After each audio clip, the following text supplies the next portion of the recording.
I'm referring to a kind of experience, a kind of, shall we say, state of consciousness, which seems to be as prevalent among human beings as measles. It's something that simply happens, and we don't know why it happens, and although there are all sorts of techniques which claim to be able to promote it, and which are more or less successful in doing so, and sometimes rather less than more, nevertheless there is this peculiar thing that happens to people, and it's been recorded as far back in time as we have any recording at all. And that is coming over people the peculiarly convincing sensation that their ordinary sense of individuality, of personal identity, is transcended. And the individual suddenly feels an experience that actually it could be described from a number of quite different points of view. But we could add up these dominant characteristics. That instead of the ordinary feeling that I as an individual confront a world that is foreign to me, that is not me, in this kind of experience I find myself to be of one and the same nature or identity as the world outside me. In other words, I suddenly feel no longer a stranger in the world, but as if the external world were my own body.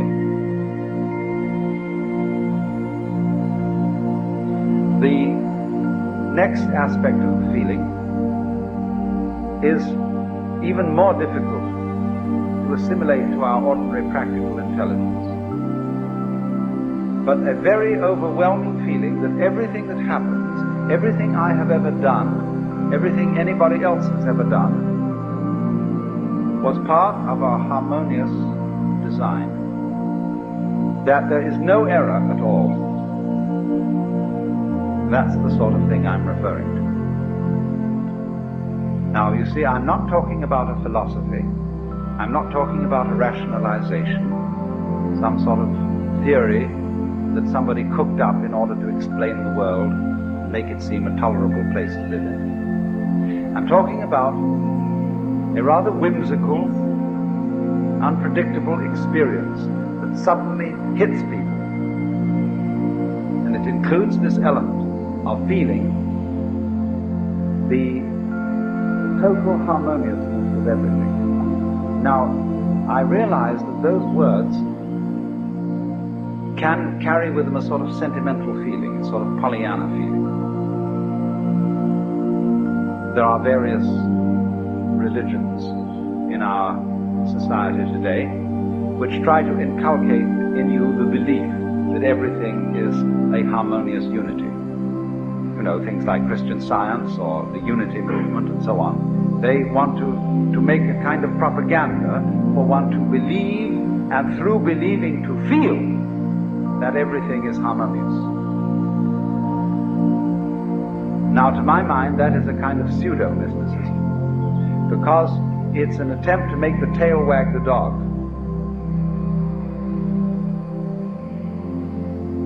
To make the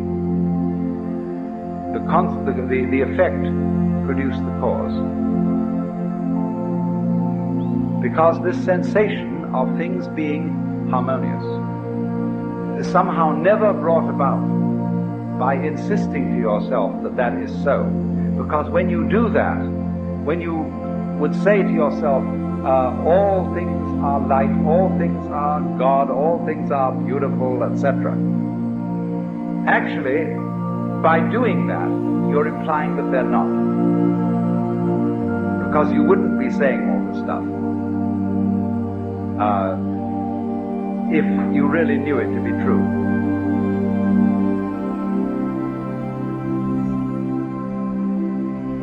So this thing, the sensation of a kind of universal harmony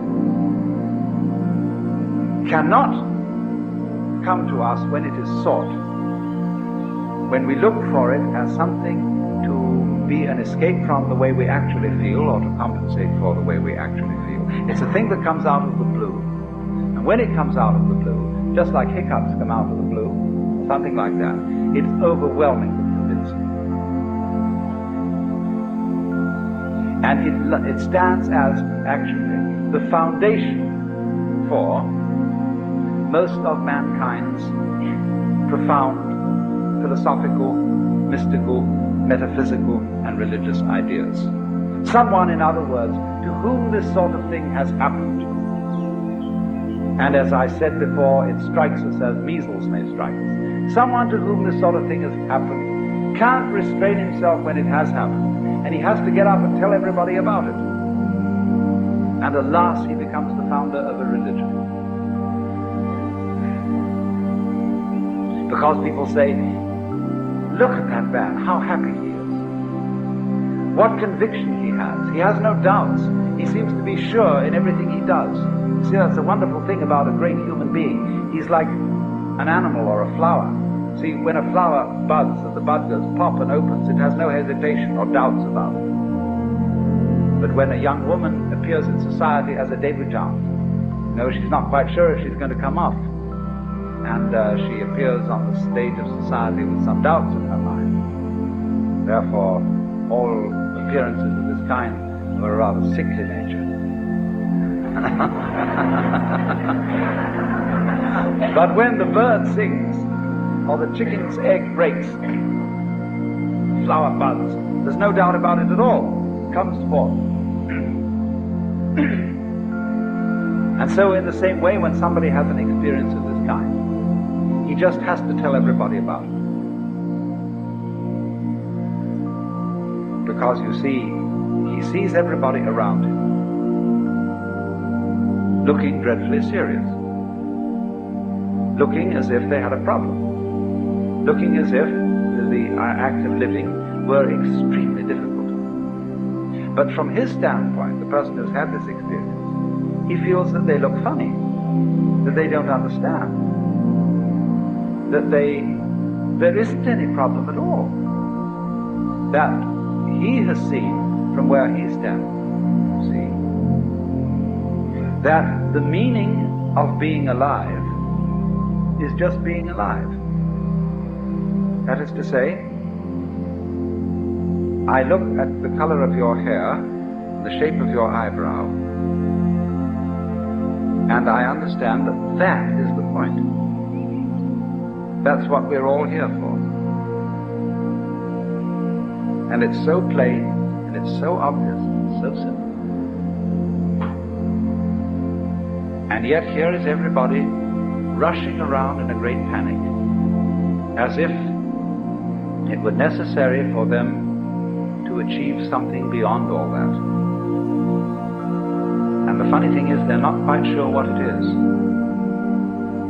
but they are devilishly intent upon it, after that thing. So, to the person in the state of consciousness, which I call mystical, that all seems very weird, very absurd. But it's not something that you criticize in an unkindly way. You don't say, those damn fools, those idiots. You say, it's such a pity that they don't see it. Because although they are going around in this wildly ignorant pursuit, one of the funny things about it is that they don't realize that there is a dimension, a sense in which their pursuit is magnificent. It's to give an obverse sense to the saying, Father, forgive them, for they know not what they do. Turn that into its opposite. Not forgive them, but give them a blessing, because they don't know what they do. Give them an honor.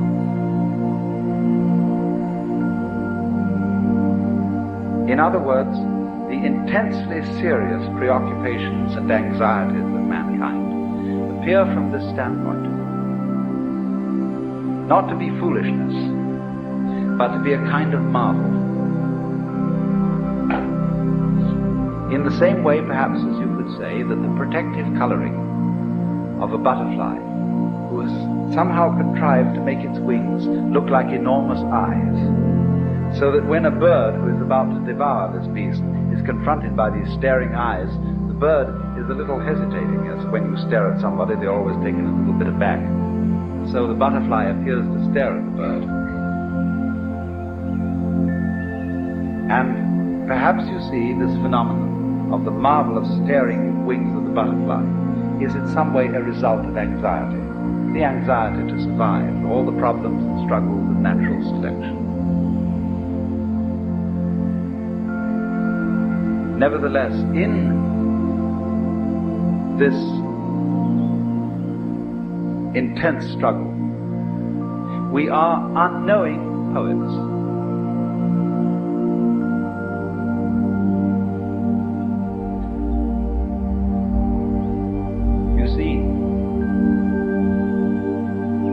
One of the greatest ideas in the world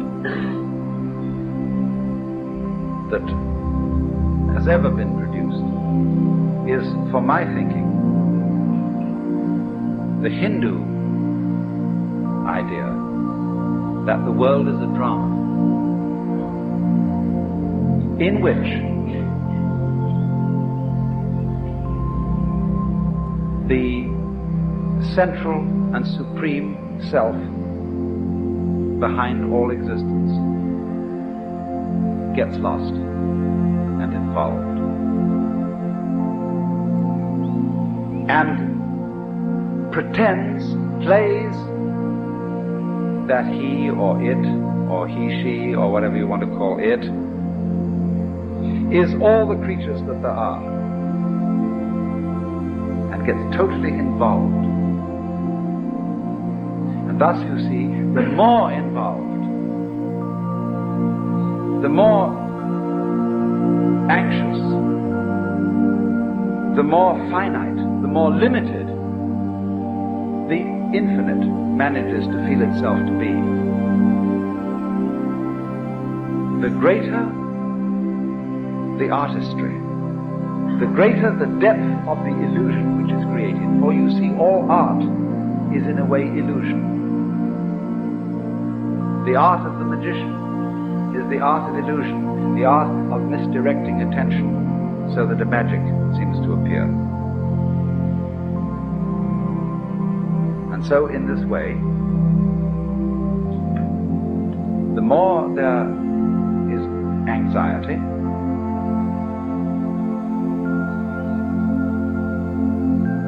the more there is uncertainty,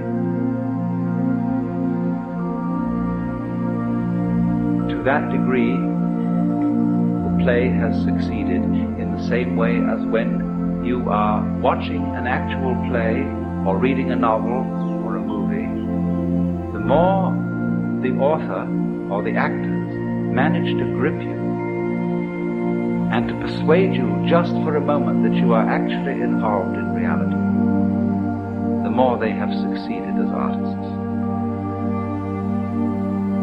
You may have a faint recognition in the back of your mind that this is after all only a play. When you sit on the edge of your seat and you're sweating and your hands clutch the arms of the chair, the scene so grips you.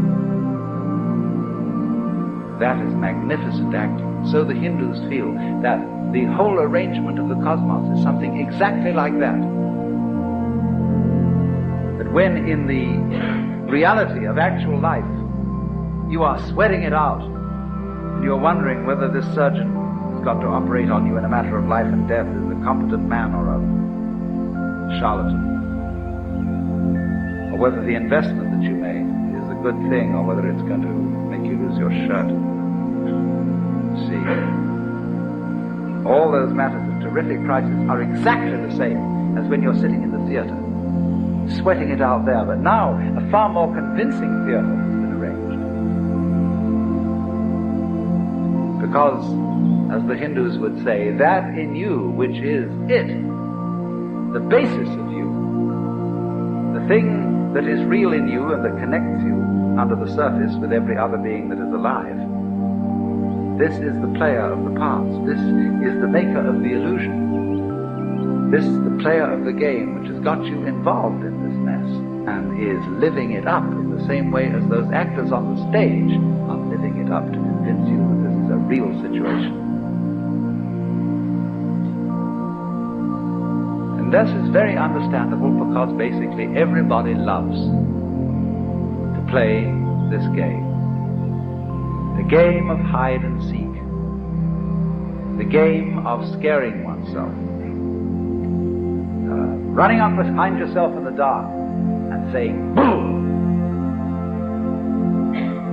All children like to do this. And this is the most human thing. That's why we go to the play, to the movie, why we read novels. And our so-called real life is from the position of the mystic an extension of the same thing. Because you see, he is the person who suddenly has realized that the game is a game. And that behind all, see, if the game is hide and seek, or if the game is lost and found,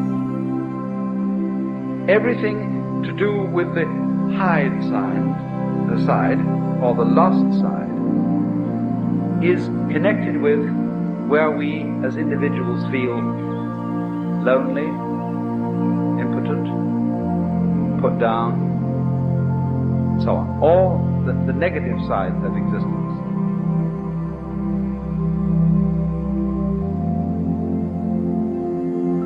I have tried to show you at various times that there's really one simple principle that underlies everything. And it's so simple it's funny. The principle is all insides have outsides.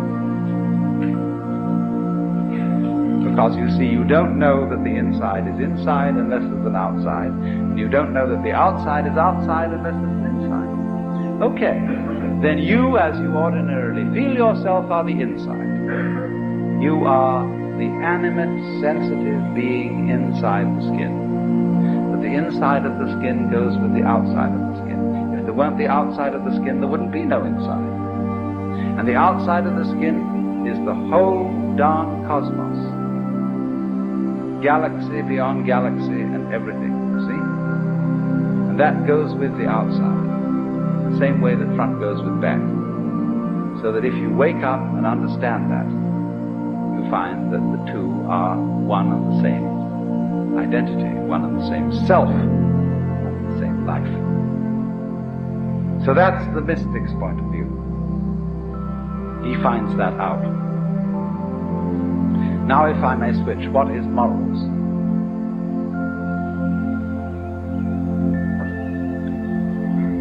In the sense in which I am using the term morality, or morals,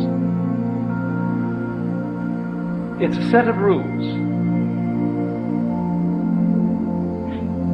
analogous to the rules of language. Now it's perfectly obvious, isn't it, that we can talk to each other in English only if there is mutual agreement among ourselves as to how to use the language. What words refer to what experiences and what ways of stringing words together to be meaningful are to be used. And it's very much of interest that we don't have too much trouble in coming to this agreement about language. We don't find that the police have to enforce grammar. The school teacher, yes, for little children, the school teacher does sometimes have to enforce grammar and say in an authoritative way, and in the old-fashioned schools with the aid of some implement of corporal punishment, that you use the correct grammatical forms. But when we grow up into adult life, we use these grammatical forms without much difficulty. And and very rarely do the police have to enforce it.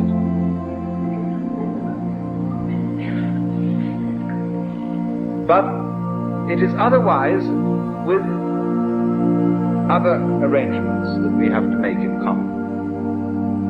Because just as we have to agree in order to communicate about language, we have to agree about, say, the rules of driving on the highway, the rules of doing business, the rules of doing banking,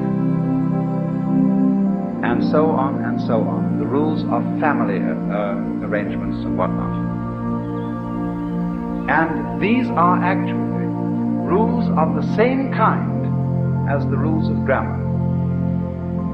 But alas, this is not very often recognized, because the authority, the sanctions, the power behind these rules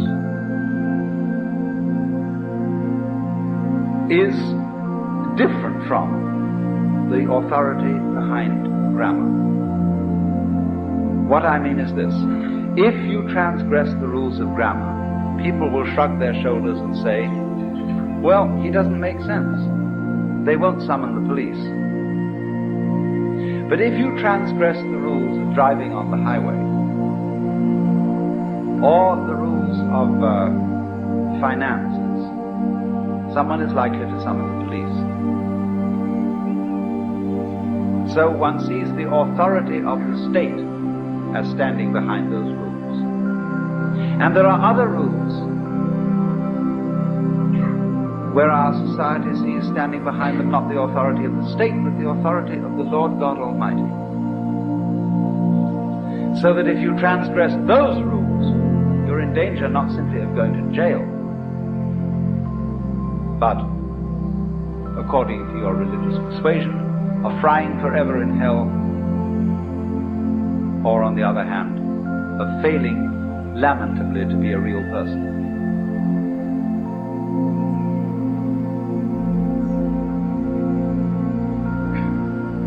Now,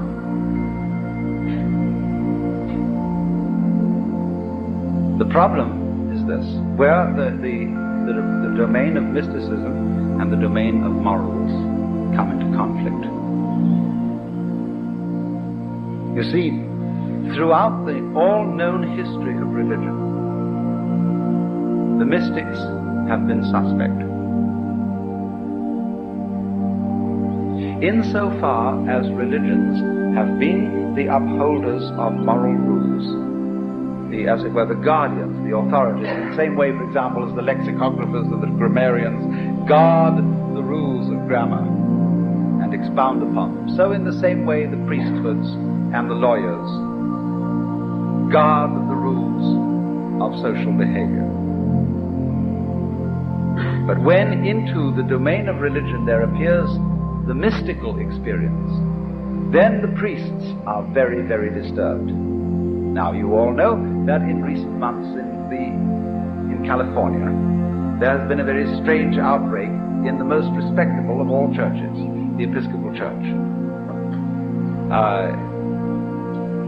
Various congregations of the Episcopal Church have had a phenomenon called glossolalia, and this means speaking with tongues.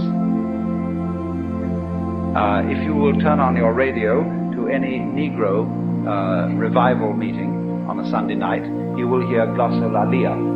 That is to say, when the preacher starts talking sensibly, but the congregation gets more and more enthusiastic and says, I hear you, amen, yes Lord, and so on. And it works up the preacher so that by the time he's through, he's not talking sense anymore, he's just lalling, he's going through glorious nonsense. In other words, he's become all the dry theological categories have turned into not only poetry, but beyond poetry into music. And he's just saying, you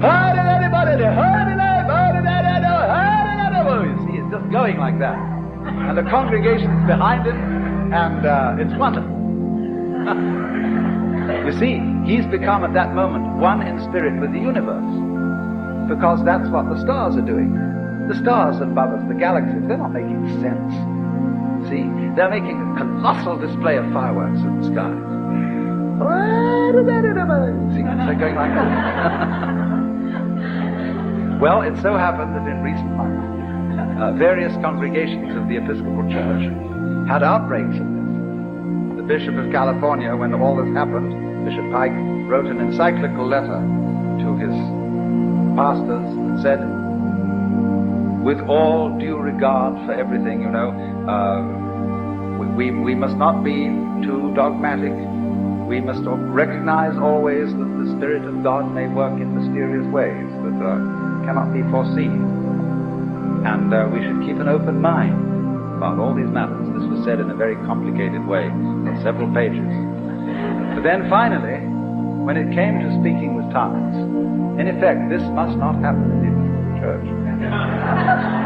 Yeah, I mean, in effect, this is what was said. It was said, the iron hand was in a velvet glove.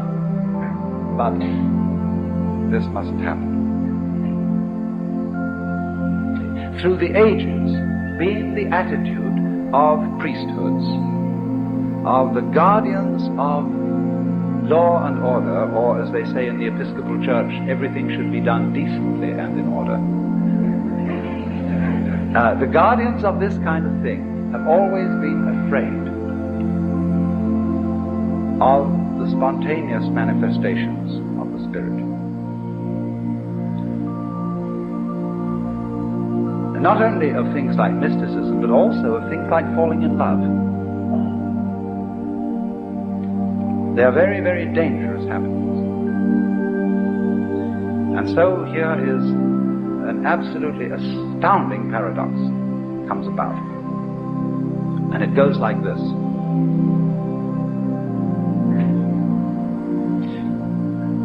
We know on the one hand that human love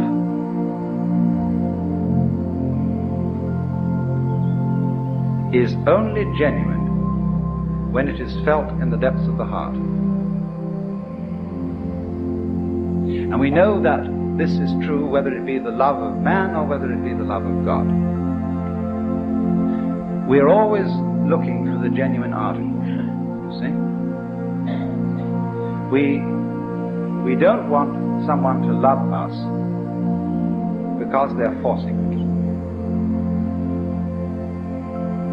We want them to love us because they really do in their heart. Now, you see, when you go back to the study of the history of the Hebrew religion underlying the history of Christianity, you will find this problem in this way. That you've got two traditions constantly compensating one against the other, playing each other off in the history of the Hebrew religion. The priestly tradition and the prophetic tradition. The priesthood is always concerned with the external observance of the laws. But the prophetic tradition is always concerned with, do you really mean what you do? They constantly condemn as a hypocrite. And you see, in this sense, Jesus is the greatest of the prophets. They constantly condemn as a hypocrite the person who obeys the law without meaning it. Maybe this man does not commit adultery, but the prophet says, if he has looked at a woman to lust after her, he has already committed adultery in his heart. So that if you really obey the law, you obey it with your feelings and not just outwardly. For as Jeremiah says, the day will come when no man shall any more say to his brother, know God. That is to say, know the law of God. But they shall all know me, for I will write my law in their inward parts. The ideal, in other words, is people who do not simply obey and do the right things, but who want to do the right things, whose desires are transformed. For the heart, to write the law in the heart means to change one's desire. So you see, what this comes to then is a peculiarly paradoxical situation, that you are required by law to be completely honest. And more than that, you are required by law to be loving, and honestly loving. You must love God and love your neighbor honestly, not forcing it, not pretending to it, not being a hypocrite. You must really feel it.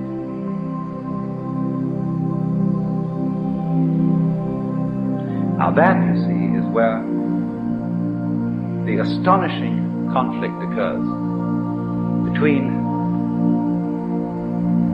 the mystic and the moralist. For the moralist knows that he has to be more than a legalist. He has to be more than one who insists that the outward observance of the law be kept to. Luther said that the law which requires that inward compliance is the most terrible thing. He based a great deal of his philosophy on an attack on the idea that one's own inner feeling could be commanded.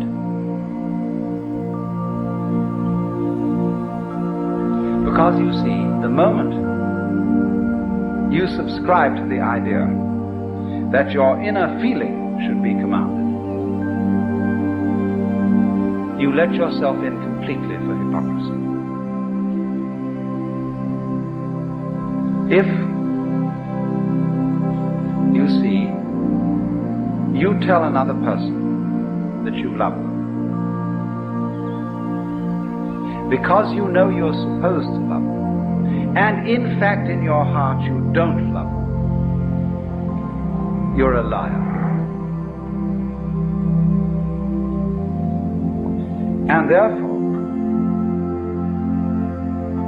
the more you insist on that lie, the more you feel it's your duty to make your feelings over and to love that other person, the more you get yourself deeper and deeper and deeper into trouble. Because here, if anywhere, the truth will out.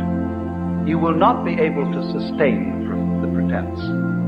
You will not have sufficient energy to go on pretending and making a kind of mock of the feeling of love. And you have at last, then, if you're honest, to say, I don't. It doesn't matter whether this is some other human being or whether in a religious situation you have to sit back and look at the Lord and say, Lord, I don't love you. I think you're a bore. You're demanding, you're authoritarian, you're domineering. And probably I ought to love you, but I'm sorry I don't.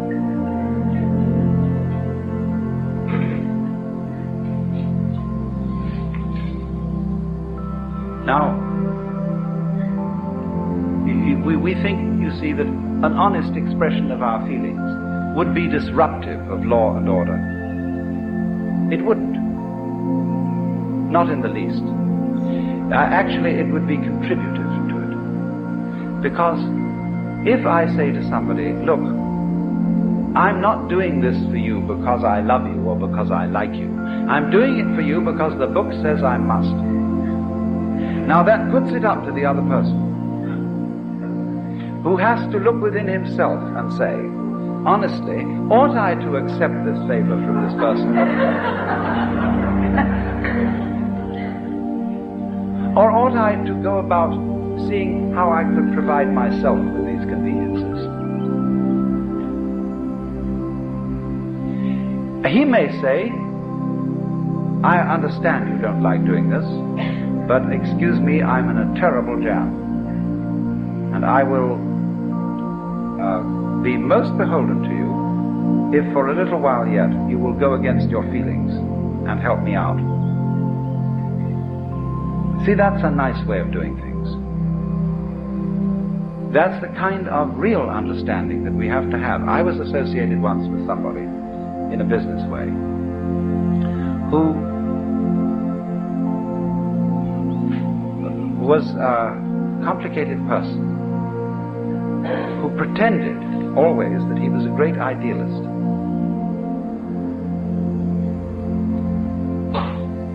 And that he was doing whatever he did for the benefit of mankind, for the furtherance of mutual understanding, for unselfishness and love between human beings. But actually, his dealings were ethically of a very shady character. And I couldn't get on with him because he wouldn't come clean. If he had said, look, I'm in a kind of a jam, and in order to get around this problem, we have to manipulate things thus and so, and I know this isn't very ethical, but that's what we have to do. I would have said, well, I'm entirely in agreement with you. But then he wouldn't have come on with this sort of pious line that was so sickening and offensive. He would have come on in a human way, and we would have understood each other. You see, now, how real honesty is a genuine basis of morals. Real honesty is always not pretending that your feelings are other than they are. We know, as we deal with situations practically, that we may have to do things that go against our feelings. And it's the same with helping people when you have to, whom you don't like, you don't want to help, but on the whole, it's rather necessary to do so. But don't ever be dishonest in playing that your feelings are not what they are. Now, from this standpoint, we can perhaps understand something about the deep relationship between morals and mysticism. If we go back, you see, to the experience that I described as mystical, we see that it is the vision. I tried to put it fumblingly in the sense of the rightness, the harmoniousness of everything that you are from one moment to another.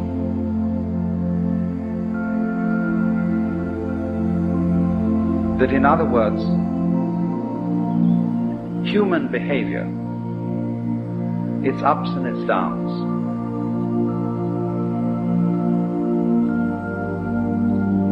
is no different in principle from the behavior of the clouds or of the wind or of dancing flames in the fireplace. As you watch the pattern of the dancing flames, they never do anything vulgar.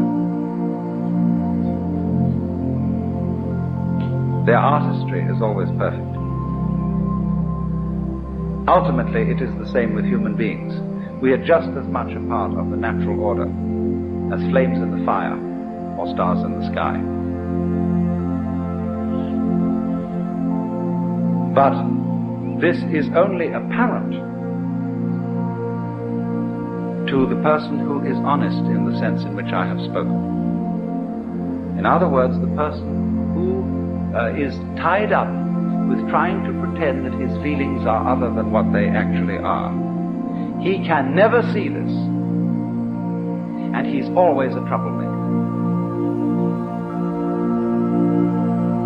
He is the original hypocrite. The person who is unbelievably destructive is the person who pretends that he is a model of love and rectitude and justice, and in fact isn't. Because nobody really can be. But then, superior altogether is what the kind of person I would call the loving cynic. who knows, of course, that everybody has his weakness and his price and so on, but isn't contemptuous for that reason.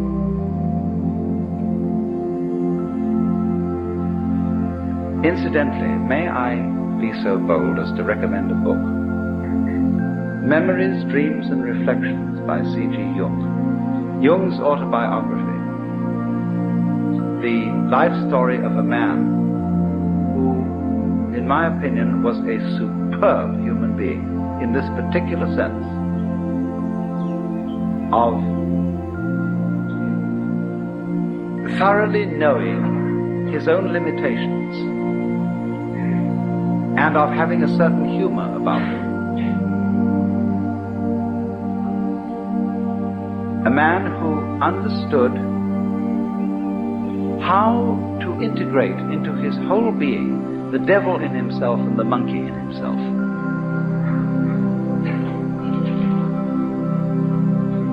So then, in the metaphysical sphere, the mystic is the one who feels that everything that happens is in some way harmonious, is in some way right, is in some way an integral part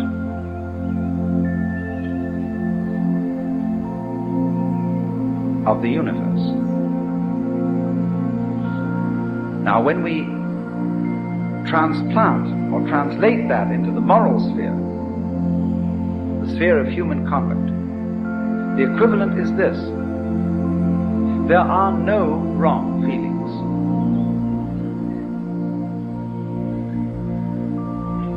There may be wrong actions in the sense of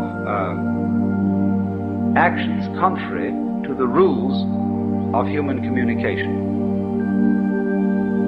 But the way you feel towards other people, loving, hating, etc., etc., aren't any wrong feelings. And so to try and force one's feelings to be other than what they are is absurd, and furthermore dishonest.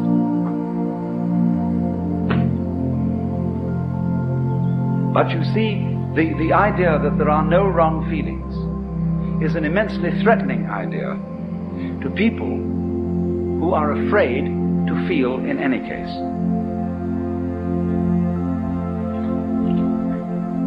And this is one of the peculiar problems of our culture, that we are terrified of our feelings because they take off on their own. And we think that if we give them any scope, and if we don't immediately beat them down, they will lead us into all kinds of chaotic and destructive action. It's so funny that we, in our Western culture today, say that kind of thing. We who do more chaotic and reckless kind of action than anybody ever did.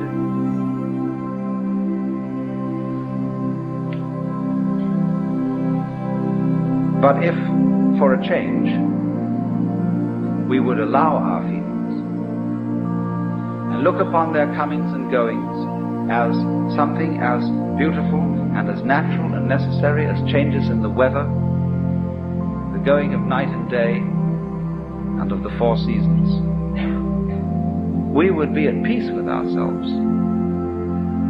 Because what is problematic for Western man is not so much his struggles with other people and their needs and their problems as his struggle with his own feelings, with what he will allow himself to feel and what he won't allow himself to feel.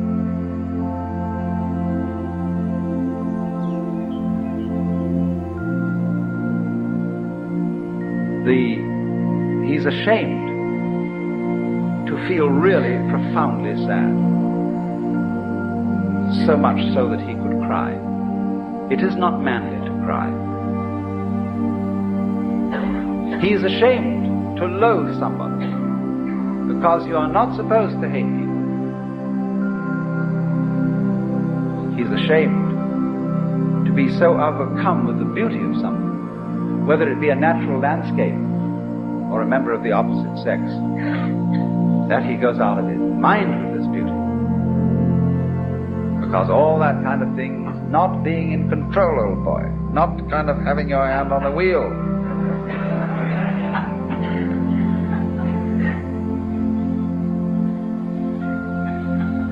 But it is because, you see, we don't go with that we are not in control. That we try to pretend that our inner life is different. So I think this is the most releasing thing that anybody can possibly understand. That your inner feeling is never wrong. That's to say, what you feel, it's never wrong that you feel that way. It may not be a right guide to what you should do. In other words, if you feel that you hate someone intensely, it isn't necessarily the right way of dealing with that feeling to go out and cut his throat. But it is right that you should have the feeling of hating, or of being sad, or of what, frightened, terrified, whatever it is. For you see, when a person comes to himself, he comes to be one with his own feeling.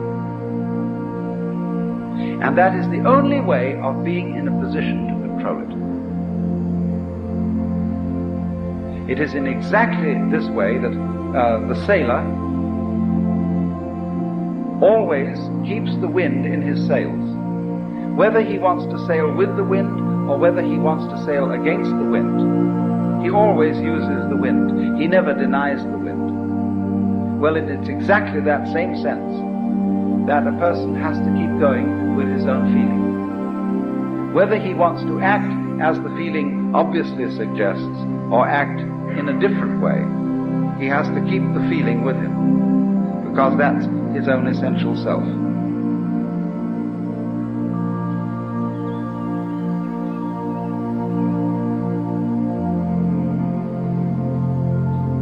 But when he attempts simply to sail against the wind, he's lost himself.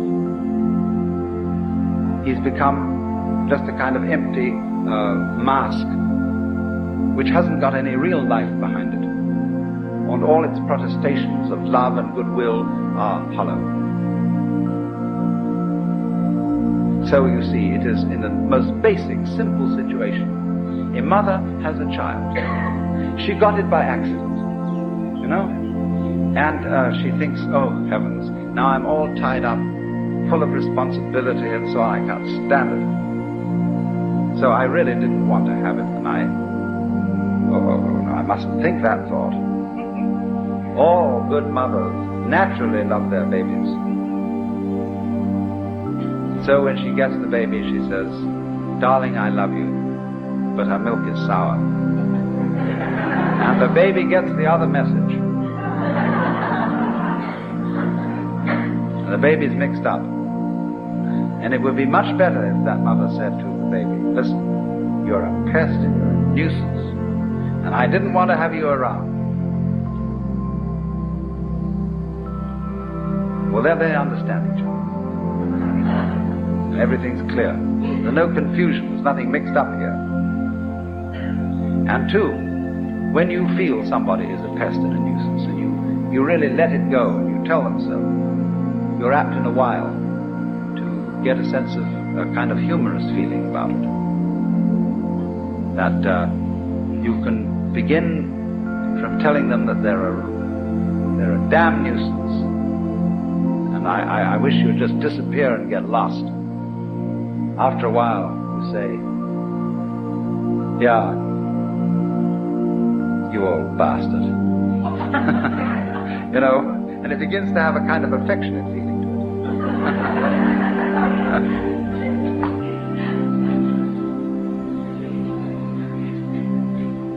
So, to sum up,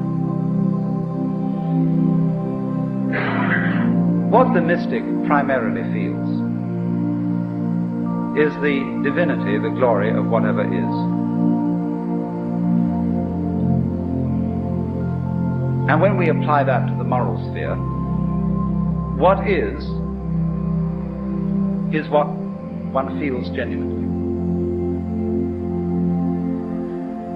And this must always be admitted, always allowed.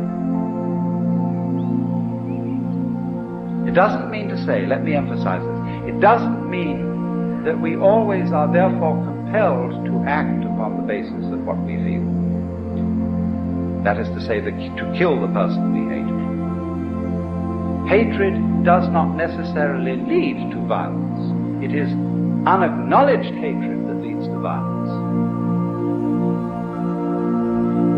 Honest hatred can be expressed in much simpler ways. But the expression, the recognition, the acceptance of what is honestly felt is the moral equivalent of the vision that whatever exists is a manifestation of the divine.